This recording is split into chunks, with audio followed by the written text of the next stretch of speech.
सभी को नमस्कार। आज के इस सत्र के अंदर हम लैब असिस्टेंट, जैसा आप सबको सर्वविदित है कि लैब असिस्टेंट के लिए नवंबर में एग्ज़ाम प्रस्तावित है। उसकी क्या रणनीति हो सकती है, किस प्रकार से जो नए विद्यार्थी हैं, कुल मिलाकर ऐसे विद्यार्थी भी संख्या अच्छी है जो विद्यार्थी अभी 12वीं पास आउट करके आए या जिन्होंने एक साल नीट की तैयारी कर रखी है।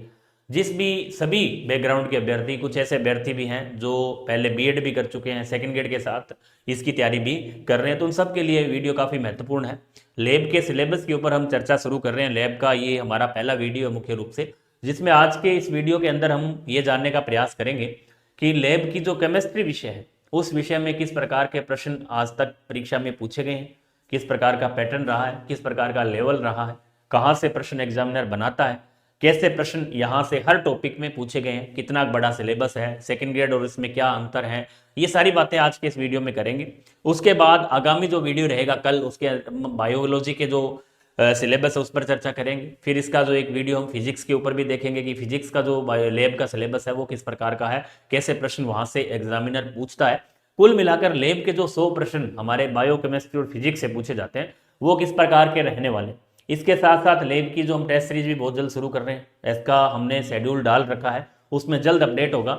वो अपडेट कुछ कारणवश से हम उस शेड्यूल को शुरू नहीं कर पाए थे, दबाव था ग्रेड सेकंड का, उस कारण से उसको थोड़ा डिले कर दिया था। हम बहुत जल्द इसकी 1-2 दिन के अंदर इसका जो शेड्यूल है वो प्रसारित कर देंगे। उसके अंदर आपके हर साप्ताहिक टेस्ट रहेंगे, सॉल्यूशन रहेगा, वीडियो सॉल्यूशन रहेगा, फर्स्ट पेपर सेकंड पेपर दोनों की टेस्ट सीरीज एक साथ रहेगी। ये सारी बातें उसके अंतर्गत करेंगे।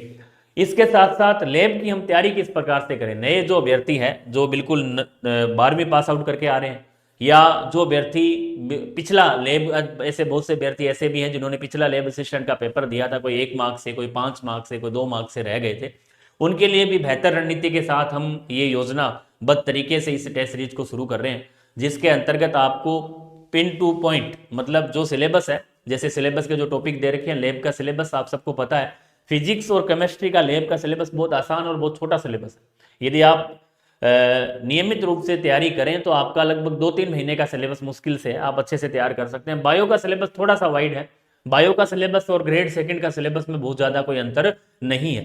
तो इन तीनों विषयों को हम देखें, 100 प्रश्न आपसे पूछे जाते हैं, इनको हम किस प्रकार से तैयार करें, कैसे इसको अंतिम रूप दें और आसान तरीके से कैसे करें, कौन सी पुस्तकें पढ़ें, पुस्तकें कौन सी इंपॉर्टेंट है, या आप ऑब्जेक्टिव कहाँ से निकालें। ऑब्जेक्टिव के रूप में हमारे पास अभी जो जैसे केमिस्ट्री और बायो की हमारी जो बुक है वो लैब में भी अच्छी तरीके से काम आ सकती है। वो सारे प्रश्न उसमें दे रखे हैं लैब के, या अन्य जो महत्वपूर्ण प्रश्न है वो दे रखे हैं, उनसे आप पढ़ सकते हैं।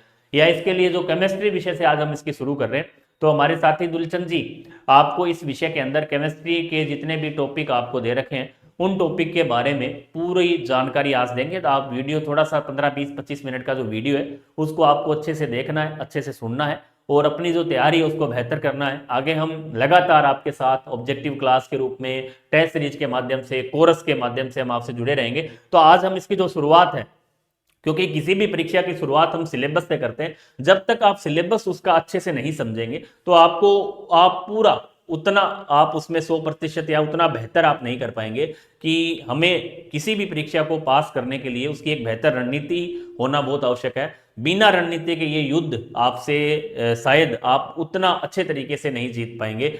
आप यदि बेहतर इसको समझेंगे, अच्छे तरीके से सिलेबस का आप एनालिसिस करेंगे, पुराने पेपर्स देखेंगे, ऑब्जेक्टिव मेथड किस प्रकार से करें, टेस्ट किस प्रकार से दें, सिलेबस को पूर्ण कैसे करें, पुस्तक कौन सी पढ़ें, ये सारी चीजें आज हम इस वीडियो के अंदर केमिस्ट्री, रासायनिक विज्ञान के विषय में जितनी भी महत्वपूर्ण बातें हैं वो हम दुलचंद जी आपको पूरी बताएंगे। कल हम बायो और फिजिक्स के ऊपर बात करेंगे और फिर 1-2 दिन के अंदर आपको इसका शेड्यूल भी बताएंगे। तो आप ऑफलाइन ऑनलाइन जितने अधिक संख्या में जुड़ सकते हैं आप जुड़ें। जो भी साथी हमारे से पहले वरिष्ठ अध्यापक में जुड़े हुए हैं, रीट परीक्षा के अंदर जुड़े हुए हैं, ग्रेड फर्स्ट में जुड़े हुए हैं, जो भी साथी इस वीडियो को देख रहे हैं, सुन रहे हैं, वो अपने जो साथी भाई बहन छोटे बड़े उन तक आप इस वीडियो को पहुंचाएं, ताकि ग्रेड सेकंड की तरह जिस तरीके से ग्रेड सेकंड में हमारी धुआंधार टेस्ट सीरीज जो चल रही है उसका परिणाम आपके सामने है। हजारों अभ्यर्थी हमसे जुड़े हुए हैं, तो हम ये चाहते हैं कि लैब असिस्टेंट के अंदर भी आप हमसे सीधा जुड़ें और अपनी जो तैयारी है उसको और बेहतर, अधिक ढंग से, अच्छे से कवर करें। ये हमारा जो प्रयास है वो रहेगा। तो हम आगे की रणनीति के साथ दुलचंद जी हाजिर होंगे। दुलचंद जी आपको पूरा बताएंगे किस प्रकार से आपको लैब की तैयारी की शुरुआत करनी है, लैब के अंदर टॉपिक जो केमिस्ट्री के उनको किस प्रकार से तय करना है, अच्छे तरीके से पढ़ना है, पुस्तक सूची क्या है, सारी चीजें आप उनसे जानेंगे। धन्यवाद दुलचंद जी।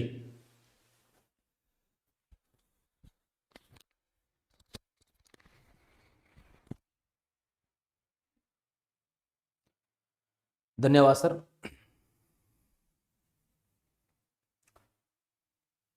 लैब असिस्टेंट के लिए अपनी जो है आज की चर्चा रहेगी कि लैब असिस्टेंट में जो केमिस्ट्री पोर्शन है उस केमिस्ट्री पोर्शन से कैसे हम जो है पूरे पूरे क्वेश्चन सही कर सकते हैं, और उसके लिए हमारी क्या रणनीति रहनी चाहिए, क्या हमारी स्ट्रेटजी रहनी चाहिए, और किस मेथड से हम स्टडी करें कि जो केमिस्ट्री के 30 से 35 क्वेश्चन जो आते हैं वो हमारे सारे के सारे सही हो जाएं। तो अगर हम चर्चा स्टार्ट करें तो सबसे पहली बात है कि हमारी बुक सिलेक्शन क्या रहना चाहिए। अगर आप प्रयोगशाला सहायक की तैयारी कर रहे हैं तो आपके लिए जो एग्ज़ाम का स्तर है वो 10+2 लेवल का है, और आपको एनसीईआरटी ही पूर्णतः फॉलो करनी चाहिए। एनसीईआरटी के अलावा किसी भी प्रकार के बुक की आपको पढ़ने की कोई आवश्यकता नहीं है। अगर आपने पहले से कहीं से कोचिंग कर रखी है, आप नीट की तैयारी कर रखी है, या आपने कोई और चीज़ कोचिंग से लैब असिस्टेंट की तैयारी कर रखी है, तो आप उनके नोट्स और नोट्स के साथ साथ में एनसीईआरटी आप अवश्य पढ़ें। एनसीईआरटी की जो एग्जाम्पल्स है वो आप अवश्य करें। एग्जाम्पल के साथ साथ एनसीईआरटी के पीछे जो एक्सरसाइज क्वेश्चंस दे रखे हैं वो आप अवश्य सॉल्व करें, ठीक है। और एनसीईआरटी के अंदर जो टॉपिक हमारे सिलेबस में है वो टॉपिक आप अवश्य पढ़ें। उन टॉपिक को छोड़ करके हमें कहीं भी इधर उधर नहीं झांकना है। मैं विशेषतः केमिस्ट्री के लिए बात कर रहा हूँ, ठीक है। दूसरी बात है कि हमारा जो केमिस्ट्री का सिलेबस है वो बिल्कुल छोटा सा सिलेबस है, एक लिमिटेड सिलेबस है। अगर हम ढंग से तैयारी करें, डेली केमिस्ट्री को हम 2 घंटे दें या 1.5 घंटा दें, है ना, तो हम आराम से कम 1 महीने के अंदर पूरा सिलेबस कवर कर सकते हैं, और उसके बाद में अच्छा उसका रिवीजन ले सकते हैं। उसके साथ साथ अगर आपने सिलेबस कर लिया है और आप जो है इसकी जो है अपनी जो है रिविजन्स कर रहे हैं, तो रिविजन्स के लिए आप एक अच्छी टेस्ट सीरीज ज्वाइन करें। वो टेस्ट सीरीज हमारा जो कोचिंग्स है वो स्टार्ट कर रहा है, अभी आपको कुछ दिनों के बाद में उसका शेड्यूल जारी कर दिया जाएगा। और उसके साथ साथ में जो प्रीवियस ईयर क्वेश्चंस है जो बार बार अधीनस्थ बोर्ड पूछ रहा है, क्योंकि प्रयोगशाला सहायक की भर्ती की बार पिछली जो भर्तियां हुई है 2016, 18 और 22 की, वो तीनों भर्तियां जो है अधीनस्थ बोर्ड ने करवाई है। तो उसके जो क्वेश्चंस है वो क्वेश्चंस आप सोल्व करें। वो क्वेश्चंस आपको कहाँ मिलने वाले हैं? वो क्वेश्चन जो एग्जाम हेल्प की जो अभी बुक आने वाली है लैब असिस्टेंट की केमिस्ट्री की आने वाली है, या एग्जाम हेल्प की जो सेकंड ग्रेड की जो केमिस्ट्री की बुक है उसमें आपको सारे के सारे प्रीवियस ईयर के क्वेश्चन आराम से मिल जाएंगे। अगर आपके पास वो बुक है तो आप आराम से उन क्वेश्चनों को सोल्व कीजिए। लैब असिस्टेंट का शायद ही क्वेश्चन उस पैटर्न से बाहर जाने वाला है। आपको अच्छी तरह 360 डिग्री पे आपको तैयारी करनी है ताकि आप एक अच्छी रैंक के साथ में एक अच्छा सिलेक्शन ले सकें। अब हम बात करते हैं इसके सिलेबस में। तो हमारा जो प्रयोगशाला सहायक का सिलेबस है उसमें टोटल 10 यूनिट दे रखी है केमिस्ट्री के अंदर। उसमें जो फर्स्ट यूनिट है हमारी, वो फर्स्ट यूनिट जो है वो संबंधित है हमारे आवर्त सारणी और परमाणु गुणधर्म से संबंधित है। इसमें क्या क्या है, इसमें जो टॉपिक दे रखे हैं हमें केवल उन्हीं टॉपिक पे ध्यान देना है ज्यादा। इसमें अपने को सबसे पहले पढ़ना है परमाणु के मूलभूत कण के बारे में, इलेक्ट्रॉन, प्रोटॉन, न्यूट्रॉन, इनके द्रव्यमान के बारे में, इनकी खोज के बारे में, इलेक्ट्रॉन की खोज से संबंधित कौन सा प्रयोग हुआ, प्रोटॉन की खोज से संबंधित कौन सा प्रयोग हुआ। इनका द्रव्यमान आपको ग्राम में भी याद होना चाहिए, केजी में भी याद होना चाहिए, और एएमयू में भी याद होना चाहिए। दूसरी बात, इनके चार्ज पे कौन सा इलेक्ट्रिक फील्ड में किस दिशा में डेविएट होगा, कौन सा मैग्नेटिक फील्ड में किस दिशा में डेविएट होगा, इनमें से कौन सा डेविएट नहीं होगा। ये आपको इनके बारे में जो एक 12th लेवल स्तर की जो जानकारी है वो आपके पास होनी चाहिए, और एनसीईआरटी में ये अच्छी तरह दे रखा है, आप वहां से एक बहुत अच्छी तरह से तैयार कर सकते हैं। रदरफोर्ड का नाभिकीय मॉडल बिल्कुल एनसीईआरटी में दे रखा है 11th के एनसीईआरटी में। अब आपको वहां से रदरफोर्ड का नाभिकीय मॉडल याद करना है, तैयार करना है, और उस मॉडल में आपको ये पढ़ना है कि उसके मॉडल में क्या क्या यूज किए गए, है ना, इक्विपमेंट क्या क्या यूज किए गए, स्क्रीन किसकी बनी हुई थी, जो सॉइल गोल्ड फॉइल जो थी उसकी मोटाई कितनी थी, कौन सा पार्टिकल यूज हुआ था, फिर उसके क्या क्या रिजल्ट्स निकले, उस रिजल्ट के आधार पर रदरफोर्ड ने क्या जो है मॉडल दिया, और उस मॉडल में क्या क्या जो है लिमिटेशंस रही, यानी कि उसकी क्या कमियां रही, यहां तक अपने को उसको तैयार करना है 12th लेवल स्तर का। और जो एक एग्जाम में पक्का क्वेश्चन आएगा वो इस पे आएगा, लैब में क्वांटम संख्या पे। या तो पूछ लेगा कि क्वांटम संख्या कौन सी क्वांटम संख्या किससे संबंधित है, किस गुण को प्रदर्शित करती है। यह तो आजकल एक मुख्यतः एक चलन बना हुआ है कि इसमें से क्वांटम संख्याओं का कौन सा सेट संभव नहीं है। यह आपको किसी का दे दिया, सोडियम का, पोटेशियम का, इसके सबसे महत्वपूर्ण कोष में जो इलेक्ट्रॉन है उसके लिए क्वांटम संख्याओं का मान लिखिए आपको। तो क्वांटम संख्या से यहाँ से एक क्वेश्चन पक्का एग्जाम में आने वाला है, तो ये टॉपिक हमें अच्छी तरह तैयार होना चाहिए, ठीक है। पाउली अपवर्तन सिद्धांत, ओबॉव सिद्धांत, है ना, ओबॉव सिद्धांत और पाउली अपवर्तन सिद्धांत, इनके स्टेटमेंट पे आधारित प्रश्न पूछे जाते हैं। कक्षक के प्रकार और कक्षकों की आकृति, है ना, एसपीडीएफ है, इनकी आकृति कैसी होती है। और इसके साथ साथ एक क्वेश्चन इनमें से जो है या तो आपसे पूछ लेगा रेडियल नोड, ठीक है ना, जिसको अपन त्रिज्य नोड कहते हैं, ठीक है। त्रिज्य नोड पूछ सकता है, या आपसे कोणीय नोड पूछ सकता है, यानी कि आपसे नोड के बारे में क्वेश्चन भी यहां से पूछ सकता है, जो कि पीछे की भर्ती में पूछ रखा है, ठीक है। 2022 की जो भर्ती हुई थी उसमें नोड पे क्वेश्चन पूछा था, ठीक है। हुंड की अधिकतम बहुलकता का नियम है, इसका स्टेटमेंट पूछ सकता है, या ये आपको कोई इलेक्ट्रॉनिक कॉन्फ़िगरेशन देके पूछ सकता है कि ये कौन सा नियम की पालना यहाँ पर नहीं हो रही। आधुनिक आवर्त सारणी, मॉडर्न पीरियड टेबल आपको पूरी की पूरी तैयार करनी है। उस आधुनिक आवर्त सारणी में आपको क्या पढ़ना है? आधुनिक आवर्त सारणी में आपको तत्वों की स्थिति पढ़ना है, उनके परिवार के बारे में पढ़ना है कि कौन सा तत्व किस परिवार से, किस चैलकोजन से है, या आपके बोरोन फैमिली से है, या क्षारीय धातु से है, या क्षारीय मृत धातु से है। उसके बारे में आपको एक जो सरफेसली है ना कॉमन नॉलेज आपको होना चाहिए, जनरल नॉलेज आपको उसको पूरा होना चाहिए, ठीक है। और एक क्वेश्चन जो है परमाणु गुण द्रव्य में परिवर्तन से भी आवर्त सारणी में अगर हम लेफ्ट टू राइट जाए पीरियड के अकॉर्डिंग या ग्रुप के अकॉर्डिंग टॉप टू बॉटम जाए, है ना, तो एटॉमिक साइज कैसे चेंज होता है, आयनन विभव आयनाइजेशन एंथैल्पी कैसे चेंज होती है, इलेक्ट्रॉन बंधुता, इस पे क्वेश्चन आता है एग्जाम में लगभग, कैसे चेंज होता है। आयनन विभव भी पूछ लेता है आपको कि इनके प्रथम आयनन विभव का क्रम क्या होगा, द्वितीय आयनन विभव का क्रम क्या होगा, ये आपसे जो है पूछ सकता है। तो ये जो हमारा पूरा मैटर जो रहना चाहिए वो हमारा पूरा पूरा 12th लेवल का रहना चाहिए। यहां से आपको तैयार करने वाले मुख्यतः ये 3 टॉपिक है, यहां से इसमें पिछले सालों के एग्जाम में क्वेश्चंस पूछे गए, ठीक है। हुंड के अधिकतम बहुलकता के नियम पर भी पूछा गया है ना, भी कौन सा जो है हुंड के अधिकतम बहुलकता नियम की पालना नहीं कर रहा है, आपको 4 इलेक्ट्रॉन दे दिए और या स्टेटमेंट देख करके पूछ लेता है कि ये कौन से नियम से संबंधित है, ठीक है। तो ये हमारी यूनिट फर्स्ट रहने वाली है। उसके बाद में यूनिट सेकंड की बात करें कि सेकंड यूनिट में क्या है, तो सेकंड यूनिट में पूरा पूरा एस ब्लॉक और पी ब्लॉक है, काफी बड़ा टॉपिक है। एस ब्लॉक एक छोटा सा टॉपिक है, लेकिन पी ब्लॉक अपने आप में एक काफी बड़ा टॉपिक है, ठीक है।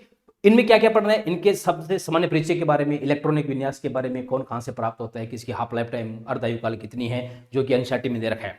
इलेक्ट्रॉन विन्यास के बारे में पढ़ता है, ये कहां से मिलते हैं। ऑक्सीजन अवस्था के बारे में पढ़ना है ना, ऑक्सीजन अवस्था कैसे कि पी ब्लॉक के अंदर है ना, जैसे सल्फर है, फास्फोरस है, नाइट्रोजन है, इन सब के हमें ऑक्सी एसिड्स दे रखे हैं, ऑक्सी एसिड्स दे रखे हैं, ठीक है। वो जो ऑक्सी एसिड्स है उनके अंदर जैसे सल्फर के तो सल्फर की ऑक्सीजन अवस्था पूछ लेगा, फास्फोरस के तो फास्फोरस की पूछ लेगा, नाइट्रोजन के तो नाइट्रोजन की पूछ लेगा, तो उनकी जो है ऑक्सीजन अवस्था के बारे में वहां से पूछ सकता है, ठीक है। भौतिक और रासायनिक गुण द्रव्य में परिवर्ती है ना, भी जो है जैसे नाइट्रोजन परिवार है, ऊपर से नीचे जाने पर साइज में क्या इफेक्ट पड़ता है, एक्रियोगम प्रभाव कैसे परिवर्तित होता है, तो ये सारी बातें यहाँ से पूछ सकता है ना। इनवर्ट पेयर इफेक्ट एक क्वेश्चन यहाँ से एग्जाम में पक्का आता है। तो इसमें अपने को मेनली जो एस और पी ब्लॉक में अपने क्या क्या करना है कि पूरा तो एक ब्लॉक जो एनसीईआरटी में दे रखा है उसका हमें पूरा अच्छी तरह स्टडी होना चाहिए, नॉलेज होना चाहिए, और उसके साथ साथ में इनके जो कंपाउंड है, इनके जो एलोट्रॉप्स हैं, अपर रूप है, जैसे कार्बन के अपर रूप है, सल्फर के हैं, फास्फोरस के हैं, उनके बारे में एक अच्छा ज्ञान होना चाहिए। और उन पे जो उनकी रिएक्शंस है कंपाउंड की, जैसे क्लोरीन की NaOH के साथ रिएक्शंस है, या NaOH के निर्माण की विधियां हैं, या आपके जो है कैल्शियम कार्बोनेट सिलेबस में, सॉरी आपका जिप्सम सिलेबस में है, सीमेंट सिलेबस में है, तो उनके निर्माण की विधियां, क्या क्या रॉ मटेरियल यूज होता है, तो ये सारा हमें एनसीईआरटी में जो एस और पी ब्लॉक में जितना दे रखा है वो हमें एक अच्छी तरह एनसीईआरटी की सीमा तक तैयार होना चाहिए। उससे बाहर क्वेश्चन एस और पी ब्लॉक में से नहीं जाएगा, कन्फर्म ही वहां से क्वेश्चन आने वाला है। पीछे जो क्वेश्चन आए वो एक बार तो एक्रियोगम प्रभाव पे पूछा गया भी किसमें, दूसरा पूछा गया जो सल्फर के कंपाउंड है इसमें से ये पूछा था कि किसमें एस एस बॉन्ड नहीं है या एस एस बॉन्ड किसमें है, तो इस प्रकार के क्वेश्चन पूछे गए। ये क्वेश्चन जो है अपनी जो एग्जाम हेल्प की जो केमिस्ट्री की बुक है उसमें आपको अच्छी तरह दे रखे हैं, और उसका सॉल्यूशन भी दे रखा है, और एनसीईआरटी सार संग्रह भी दे रखा है। अगर आप टॉपिक पढ़ने के बाद में उससे संबंधित क्वेश्चन केमिस्ट्री की बुक से, एग्जाम हेल्प की बुक से आप सॉल्व कर लेते हैं, तो आपके पीछे आपको और कोई क्वेश्चन निकालने की कोई आवश्यकता नहीं है, आपका कंसेप्ट पूर्णतः क्लियर हो जाएगा। आप उसको तैयार कीजिए, आपको 100% कन्फर्म आपको एक अच्छी सफलता मिलेगी। ये यूनिट सेकंड थी। यूनिट थर्ड में बात करें तो केमिकल इक्विलिब्रियम है, रासायनिक साम्य। इसमें साम्य को प्रभावित करने वाले कारक पे क्वेश्चन पूछ सकता है, उत्क्रमण या अनुत्क्रमण अभिक्रिया के प्रकार में पूछ सकता है, रासायनिक साम्य के नियम यहां से पूछ सकता है, लाल सतह के नियम से एक क्वेश्चन पक्का पूछेगा कि इनमें से जो है अगर टेम्परेचर बढ़ा दें, दाब बढ़ा दें, या हेब्रे प्रक्रम से अमोनिया निर्माण के लिए आवश्यक स्थितियां कौन कौन सी है, सहस्पर्श प्रक्रम से H2SO4 के निर्माण की प्रक्रिया कौन कौन सी है, तो लाल सतह नियम पे आधारित जितने भी अनुप्रयोग है वो आपको अच्छी तरह तैयार करने हैं। यहां से एक क्वेश्चन एग्जाम में पक्के पूछने के चांसेस हैं। इसके जो न्यूमेरिकल्स हैं उनके भी हमने बुक्स में टॉपिक के नाम से दे रखे हैं, रासायनिक साम्य के नाम से, आप वो क्वेश्चंस करिए। सारे लैंग्वेज, सारे क्वेश्चन, जितने प्रकार के क्वेश्चन साम्य से संबंधित बन सकते हैं वो सारे बुक में डाले हुए हैं। उनके अलावा किसी प्रकार के क्वेश्चन बनने की कोई संभावना नहीं है, क्योंकि पूर्णतः एनसीईआरटी को ध्यान में रख करके फ्रेम में किया गया है। नेक्स्ट यूनिट की बात करें, यूनिट नंबर 4 आयनिक साम्य। तो इसमें अम्ल क्षार साम्य है ना, अम्ल और क्षार की जो है अलग अलग वैज्ञानिक अनुसार परिभाषा, उन पर आधारित कैसा क्वेश्चन बन सकता है, पीएच कैसे निकालते हैं, ठीक है, सम प्रभाव में क्या क्या अनुप्रयोग है, या समान प्रभाव क्या होता है, बफर सॉल्यूशन कैसे बनता है, उसके क्या प्रकार हैं, और टाइट्रेशन, अम्ल क्षार अनुमापन, है ना, एसिड बेस टाइट्रेशन में जो से, है ना, जैसे कुछ इंडिकेटर्स दे रखे हैं आपके सिलेबस में, मेथिल ऑरेंज है, फिनोप्थिलीन है, ठीक है, मिथाइलिन ब्लू है, तो इन पे आधारित जो बातें हैं वो सारी सारी आपको अकॉर्डिंग टू एनसीईआरटी तैयार करनी है। और इन पे कैसा क्वेश्चन क्या बन सकता है, पिछले साल जैसे क्वेश्चन आए हुए हैं, है ना, एक तो बफर विलेन पे पूछा गया है, अभी कौन सा बफर विलेन बनाएगा कौन सा नहीं बनाएगा, ठीक है, ये क्वेश्चन पूछे गए हैं। पीएच का मान भी एक में पूछा है, बफर विलेन के लिए पूछा है, ठीक है, डायरेक्ट एनसीईआरटी एग्जांपल पूछा था अमोनियम क्लोराइड वाला, ठीक है। तो ये अपने एनसीईआरटी के अगर एग्जांपल्स और एनसीईआरटी हमारे तैयार है, और उसके साथ साथ में अगर आपने केमिस्ट्री की एग्जाम एल की जो केमिस्ट्री की बुक अगर सोल्व कर ली है, तो आपके आराम से लैब असिस्टेंट के केमिस्ट्री के सारे क्वेश्चन सही होने की पूरी चांस रहेंगे।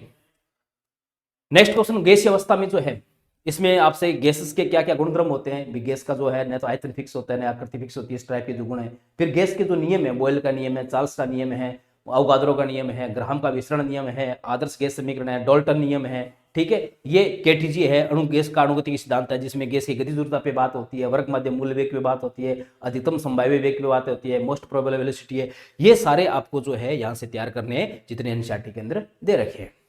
गैसीय अवस्था पे भी हालांकि जो केमिस्ट्री की बुक है उसमें नहीं दे रखा है, लेकिन जो अभी लैब असिस्टेंट की जो हम बुक निकालेंगे उसमें गैसीय अवस्था में इन पर आधारित क्वेश्चंस कैसे आपके पीछे आए हुए हैं और कैसे एग्जाम में आपके क्वेश्चन आने के चांसेस बनते हैं, वो क्वेश्चन भी आपको दिए जाएंगे, ठीक है।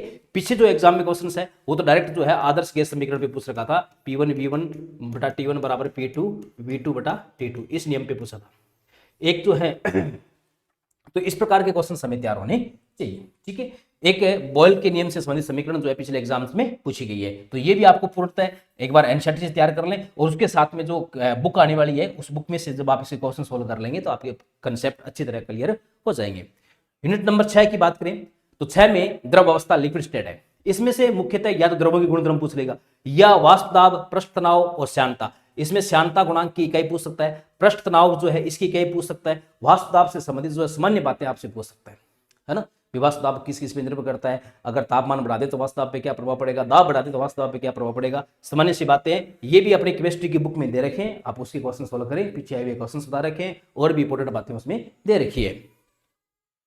नेक्स्ट है ठोस अवस्था, ये पूर्णतः 12th का टॉपिक है केमिस्ट्री का, फर्स्ट चैप्टर हुआ करता था ठोस अवस्था, उसमें ठोसों पे आधारित क्वेश्चंस जो है पूछे जाते हैं।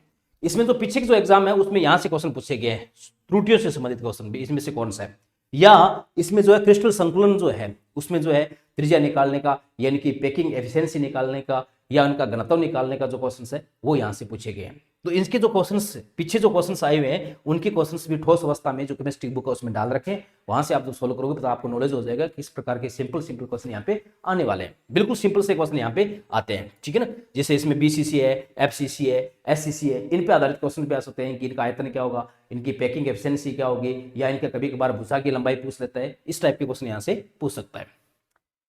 नेक्स्ट क्वेश्चन की बात करें, यूनिट नंबर 8 विलियन। विलियन बिल्कुल सिंपल सा टॉपिक है, पीछे के जो क्वेश्चन आए हैं उनमें आदर्श और अनादर्श विलियन के उदाहरण पूछे गए थे, भी कौन सा आदर्श विलियन है कौन सा अनादर्श विलियन है, इनके उदाहरण दे रखे हैं, यहाँ से क्वेश्चन पीछे गए। तो इनके जो एग्जाम्पल है वो जितने एनसीईआरटी में दे रखे हैं वो हमें अच्छी तरह तैयार होना चाहिए। सांद्रता भी प्रश्न पूछा गया है, मोलरता भी पूछा गया है, उसके साथ साथ मोल विनिमय पे क्वेश्चन पीछे के जो एग्जाम्स में 3 एग्जाम्स हुए उनमें पूछा गया है। 2016 में भर्ती हुई थी उसमें मोल विनिमय पूछा गया था, 18 वाले में मोलरता पे पूछा गया है, आदर्श अनादर्श विलियन का 2022 में एग्जाम्पल पूछा गया है। तो ये आपको यहाँ से अच्छी तरह तैयार होना चाहिए। तो सांद्रता पे जो क्वेश्चन है एक क्वेश्चन यहाँ से एग्जाम में पूछा जाएगा 100% विलियन में से, और एक क्वेश्चन के चांस यहाँ से बनते हैं, ठीक है। अनुसंख्यिक गुणधर्म 4 है, पूछ लेते हैं सिंपली जनरली क्वेश्चंस पूछेगा आपको। अभी इसमें जो है वाष्प दाब किसके जैसे जो स्टेटमेंट होते हैं उन पे पूछ लेता है कि क्वथनांक में उन्होंने क्या है, हिमांक में उन्होंने क्या है, सिंपली क्वेश्चन पूछ लेता है। तो अपनी जो टेस्ट सीरीज होगी उसमें जितने क्वेश्चंस इन टॉपिक्स पे संभावित क्वेश्चन बन सकते हैं 12th लेवल तक के, आपको वो टेस्ट सीरीज के माध्यम से दिए जाएंगे। तो अगर आप टेस्ट सीरीज सोल्व कर लेते हैं तो आपको सारे टॉपिक अच्छी तरह तैयार हो जाएंगे, और इनके जो प्रीवियस ईयर के क्वेश्चंस है, अधीनस्थ बोर्ड किस लैंग्वेज में कैसे क्वेश्चन बना सकता है, वो सारे जो क्वेश्चंस है वो अभी जो लैब की बुक आएगी या जो सेकंड ग्रेड की जो बुक निकाल रखी है एग्जाम हेल्प की, उस बुक में सारे क्वेश्चंस एक अच्छी लैंग्वेज में दे रखे हैं, आप उनको सोल्व करें और आपको पूरा वहां से सोल्यूशन मिलने वाला है, और पूरा जो है आपको वहां से मैटर मिलने वाला है। यूनिट नंबर 9 जो है वो हमारी जो है ऑर्गेनिक केमिस्ट्री पे आधारित है, जिसमें IUPAC नियम है ना। IUPAC नियम के आधार पर आपको विशेषतः एनसीईआरटी में जो एग्जांपल्स दे रखे हैं या एक्सरसाइज में क्वेश्चन दे रखे हैं वो आपको सारे तैयार करके जाने हैं। अभिक्रियाओं के प्रकार है, इसमें योगात्मक अभिक्रिया है, प्रतिस्थापन है ना, और आपके विलोपन अभिक्रिया, इनसे पूछ सकता है। इलेक्ट्रॉन से नहीं पूछ सकता आपसे, नाभिक से नहीं पूछ सकता है, इंडक्शन इफेक्ट है, इलेक्ट्रोमेरी इफेक्ट है, या रेजोनेंस अनुनाद है, अतिशुम्बन यानी कि हाइपर कॉन्जुगेशन है, त्रिविम प्रभाव, स्टीयरिंग इफेक्ट जो है, समावेता, आइसोमेरिज्म पे क्वेश्चन जो है एक क्वेश्चन यहाँ से पक्का क्वेश्चन पूछता है हर एग्जाम में। उसने जो है आइसोमेरिज्म पे 2016 में पूछा गया है और 2018 में भी पूछा गया है। 2022 में आइसोमेरिज्म पे क्वेश्चन नहीं आया था। जो 3 पेपर अभी तक लैब किए हुए हैं उसमें से 16-18 में यहाँ से क्वेश्चन इसने पूछा है। तो ये बिल्कुल सिंपल सा एक टॉपिक है। इसके लिए भी एक क्वेश्चनों की एक अच्छी जो सीरीज है वो अपनी बुक में दे रखी है। अगर आप वो बुक सॉल्व कर लेते हैं तो आराम से आपके यहाँ से सारे क्वेश्चन क्लियर हो जाएंगे। जो लास्ट यूनिट है 10 नंबर वो है हाइड्रोकार्बन, जिसमें एल्केन है, एल्कीन है, एल्काइन और एरिन यानी कि बेंजीन्स वाले कंपाउंड है। ठीक है, इसमें अपने को एक तो इनका निर्माण पढ़ना है। विरचन का मतलब निर्माण, इनकी फिजिकल प्रॉपर्टी क्या है और केमिकल प्रॉपर्टी यानी कि इनकी अभिक्रिया हमें तैयार करनी है।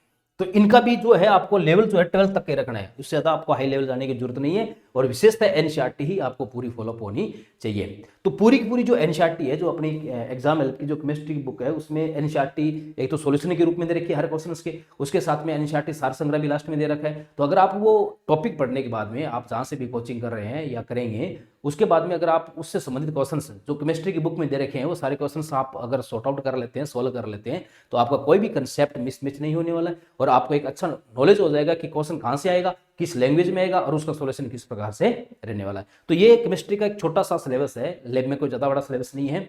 इस सिलेबस पे अगर आप बिल्कुल अच्छी तरह मेहनत करें तो आराम से आप 1-1.5 महीने में सिलेबस को कवर करके और केमिस्ट्री में आप आराम से जितने 30 से 35 क्वेश्चंस आते हैं वो सारे क्वेश्चंस आराम से आप इजीली सोल्व कर सकते हैं। ज़्यादा आपको हाई लेवल में डीपली जाने की जरूरत नहीं है। आपको बस अपना लेवल जो है वो 11th और 12th स्तर का ही रखना है। इससे ज़्यादा आपको एनसीईआरटी के अलावा कोई बुक आपको उठा करके नहीं देखनी है। बस प्रैक्टिस के लिए आप जो है एमसीक्यू निकालने के लिए जो है आप एग्जाम हेल्प की जो बुक है वो आप यूज कर सकते हैं, क्योंकि उसमें आपको क्वेश्चन के साथ साथ में सॉल्यूशन भी मिल जाएगा और एनसीईआरटी सार संग्रह भी मिल जाएगा। तो ये हमारा केमिस्ट्री का पोर्शन है। बाकी जो आगे बायोलॉजी का है उसको नेक्स्ट आपके 2 दिन में आपके सामने आ जाएगा। Thank you. इसी के साथ जय हिंद, जय भारत।